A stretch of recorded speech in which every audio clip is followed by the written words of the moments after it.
Today what we're going to be working is going to be a Nordic hamstring, and we're specifically just going to be focusing on the negative of the movement today. That means you are not going to come up.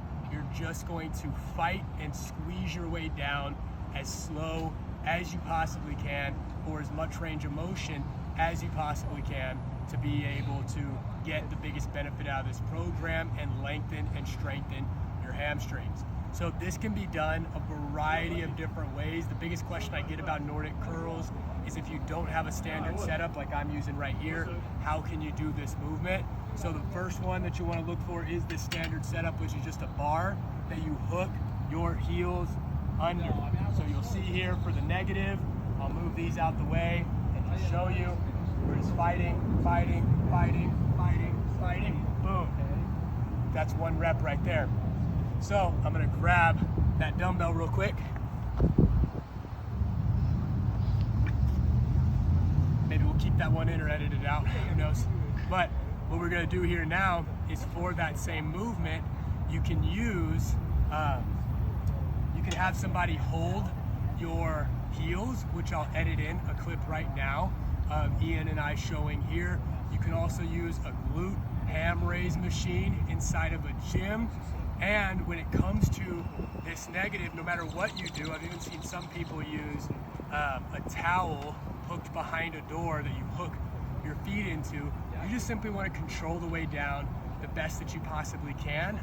You're gonna find that you want to start the movement in a posterior tuck right here, to where we're keeping everything straight here. You'll slightly start to flare at the ribs as you go down, but try to fight to hold that posterior tilt and the rib cage pulling down the entire time that you're doing the movement. If you focus on this, you're going to get a good core benefit and glute benefit from it, as well as hamstrings. So now, as you're working that negative, what you can do is shorten the range of motion to be able to work within a comfortable range that's doable for you. So I'll edit in a clip here as well too. You can use boxes that you hit your chest to. You can use a bench. You can use any object that you're just simply going to touch your chest to limit the range of motion.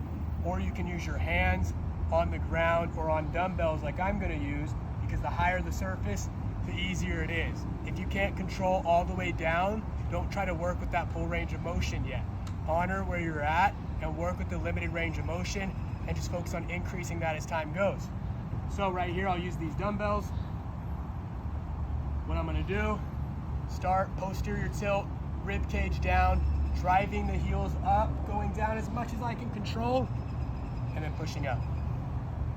Going down as much as I can control, and then pushing up. You can work straight arms here, and then come right up, and then work on bending the arms to go a little bit lower, until you're able to just simply go all the way down.